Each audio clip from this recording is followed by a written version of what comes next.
Hey everyone, welcome to episode 52 of Piv's NXT Point of View podcast. My name is Bill Pivets. Before we get started, if you guys want, follow me on Twitter at bpiv_sports. Also, if you don't mind, rate review the podcast on iTunes, Podbean, YouTube, and wherever else you guys listen to your podcast. So this week's episode was a little bit of a struggle to get through. There wasn't a lot of substance to this week's episode. We had a couple good matches, but it just kind of feel like it was a missable show. But we had American Alpha versus Blake and Murphy, and Bayley versus Eva Marie and Nia Jax as the two advertised matches. So the first match was American Alpha against Blake and Murphy. First thing I noticed, maybe as a guy in his mid-20s, was that Alexa Bliss is hot. Anyway, back to the match. Gable took down Murphy with ease, and he was just smiling, laying on top of Murphy. Murphy was able to break free. He tagged in Blake, but Gable took him down too. He landed a huge hip toss and a flying head scissors. Blake and Murphy looked a little hesitant to face Gable as they backed up in their corner. Jason Jordan and Chad Gable landed dual drop kicks as they went to the first commercial break. Back from that, American Alpha was in control of Blake. He made a blind tag to Murphy and pretty much almost took Gable's head off with a huge clothesline. Blake and Murphy then worked Gable over in their corner for about 3 to 4 minutes. Gable was able to escape, made the hot tag to Jason Jordan, who caught B&M with suplexes and clotheslines. They then hit Blake with the assisted back suplex to get the win. So it was a typical formula for an American Alpha match. They were on offense early, the heels wore down Gable for a long period of time, and then Jordan makes the comeback to get the win. I mean, it works. The fans are always behind him every time they do it. It's just getting, I don't know if it's a little predictable. I mean, it is predictable because I knew the whole formula, but I don't know if it's just getting to that point where the crowd may, I don't know if they'll turn on him, but just not be as invested because they know how the match is going to lay out. But regardless, like I said, the crowd's behind them, and the way that they've been winning and the amount of times they've been winning in recent weeks, they're going to be the next tag team champions. Tom Phillips and Corey Graves talked about the Sami Zayn Samoa Joe match from last week, and that William Regal will make a decision later in the show. Well, not much later, because he made the decision that Zayn and Joe will face off in a 2 out of 3 falls match in 2 weeks. He then announced that a new superstar will debut next week. My first guess is Shinsuke Nakamura. I'm not sure who else it would be, considering AJ already went up to the main roster. So I think Nakamura is a safe bet to be announced for next week. We got a boring Elias Sampson vignette. Second match was Apollo Cruz versus Generic Superstar 3, or Chris Gerard. During the match, Corey Graves and I had the same exact thought, that this guy reminds us of Gilbert. And that's probably not the stamp of approval Gerard or management was looking to hear. He was aggressive early. He landed some vicious uppercuts and kept him grounded with some chin locks. Cruz stood up with Gerard on his back and then fell backwards on the mat. He took him down and then hit a corner splash and some flying clotheslines. Gerard slipped on the apron, but Cruz caught him with a heel kick, and then he won with his toss-up powerbomb. Yeah, the crowd really didn't have a reaction to Gerard, who got a full entrance after Apollo Cruz, and really nothing during the match. Obvious reasons, they'd never seen this guy before, so they really weren't invested into him. And I don't know if it was just me and my audio, but I didn't really hear the crowd react much to Apollo Cruz making his comeback and getting the win. And he's kind of in a similar holding pattern. He had his title shot against Finn Balor a couple weeks ago, maybe a month ago at this point, but he really has nowhere else to go. He's kind of in that same boat like Tyler Breeze was a few months ago before he got called up, and same spot Baron Corbin is now. That's why, even though it's an hour show, I think NXT, with the amount of superstars they have, they could benefit from a secondary title. It doesn't have to be defended all the time, because sure as hell the NXT title isn't. Give those superstars who are waiting for an NXT title shot something else to do, instead of just competing in meaningless matches all the time. We then got highlights of the Bayley-Carmella match and the post-match activities from 2 weeks ago. Alex Reyes interviewed Bayley. Bayley talked up Carmella and her heart.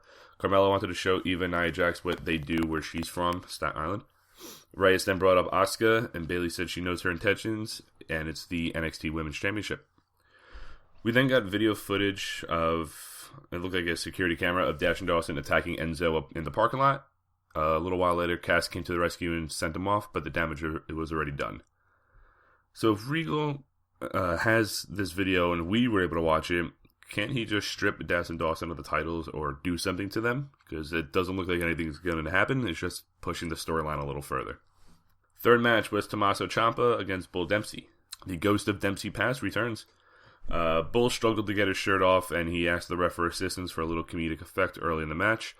Ciampa put his hand up for the test of strength. Bull put both of his hands up, so Ciampa did it as well, and then Bull mimicked a jumping jack, and Ciampa broke away angrily. Ciampa was able to land a kick and then a running arm breaker, but he couldn't really move Dempsey, roll him over, or anything like that. Ciampa landed a kick to the side of the head and focused on that left arm again. Bull slammed Ciampa down and landed about 10 to 12 right hands. He went for a left, but Ciampa blocked it and locked in. He took him down and then locked in a nasty armbar to get the win. It's whatever. Ciampa definitely deserves better than being in this comedic match, and I'm thankful that this is hopefully, most likely, Bull Dempsey's last match on NXT. The character was alright, but really wasn't getting invested. It was more Santino Marella, low card, comedic fodder at that point. And they don't have enough room for all of these guys, so they got to cut the dead weight. No pun intended. Some random interviewer caught up with Samoa Joe about Regal's announcement. He said that he made NXT hot, and he felt bad for Sami Zayn that he has to suffer twice and lose his number one contendership. Alex Reyes then asked Zayn if he's ready for the match in 2 weeks. Sami said he's been ready. He spent enough time on the sidelines waiting, and he wants to become the first two-time NXT champion. Fourth and final match was Bayley against Eva Marie and Nia Jax. Carmella took down Eva with 3 Luthez presses. Bayley then landed a double suplex on her. Eva was able to crawl and tag in Nia Jax, who landed a headbutt, and Eva came back in really quickly. Bayley landed 2 corner splashes, and then they both moonwalked as they went to a commercial break. Back from break, Carmella had Eva in a headlock. Nia caught Carmella with a vicious shoulder breaker. The heels then wore down Carmella and cut the ring in half. Nia had Carmella in a straitjacket hold, and Carmella was able to send her to the outside and crawl to Bayley, who got the hot tag. She hit Eva with some back elbows in the corner, and then the belly to Bayley suplex, but Nia Jax pulled Bayley off of the pin. Carmella was back in and locked in the leg scissors submission, but Nia Jax broke that up as well. Nia then dragged Eva to her corner, tagged herself in, connected with 3 leg drops on Carmella. On the third one, Eva tagged herself blindly and crawled over Carmella to get the win. Not the way I thought that match would go. I figured Bayley and Carmella would have the momentum on their side, but it makes sense to at least give the heels some sort of win, and the fact that they need to go over at some point to look strong when the babyfaces do beat them later on. But it was just, I don't know what it was. Just having Carmella, Nia Jax, and Eva Marie in the ring for the majority of the match really didn't do much for me. Bayley can only do so much, and being on the apron really doesn't help my interest in this match, because Eva Marie sucks. Nia Jax is kind of one-dimensional. She can move around, but she's playing that Goliath in the women's division, and Carmella could still use a little development as well. But I just don't know what this win does for Nia Jax and Eva Marie. Even Carmella, because like I said, the win gives the heels a win, but they're not in line for a title shot anytime soon. And Carmella is the third babyface on the women's roster, so she's kind of waiting in line after Asuka's done with her as well.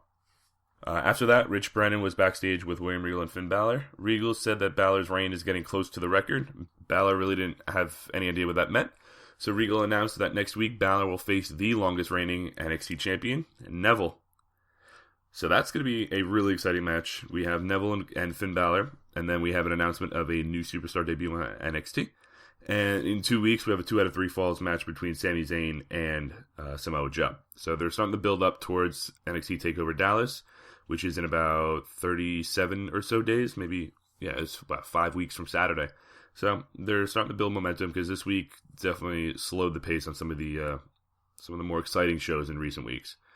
So that was episode 52 of Piv's NXT Point of View podcast. I'll be back next week with an exciting episode 53. Peace.